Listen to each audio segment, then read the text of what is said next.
What Paul says here is, he says, genuine love abhors evil. Now, it doesn't mean to just dislike it.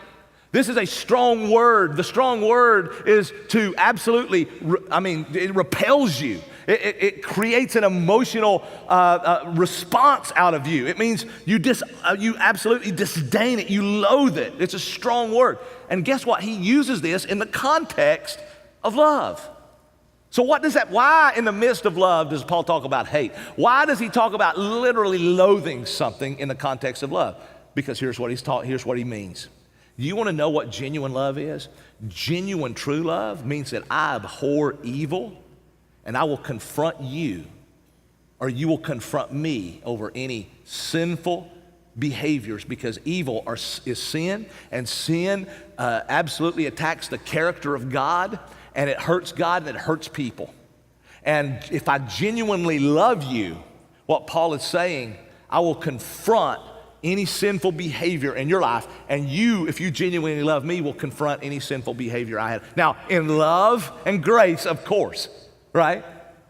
In love and grace. Now, here's what the world says. The world don't understand that. The culture says, oh no, you confront somebody, that's judgmentalism. You're being judgmental. You're being narrow-minded.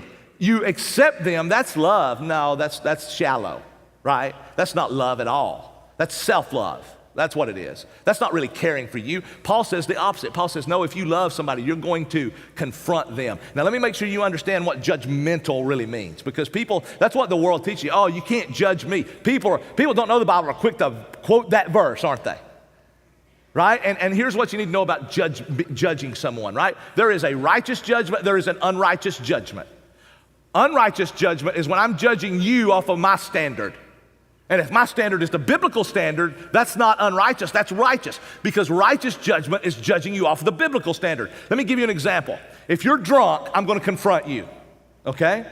I'm going to confront you because the biblical standard is drunkenness. You can't get drunk. It's a sin to get drunk, right? If you're out and you see someone drinking a glass of wine and you say, oh, that's wrong, then that's judgmental because that's your standard. That's not the biblical standard. Jesus drank wine, by the way. Don't judge Jesus, okay? You wouldn't want to do that, okay?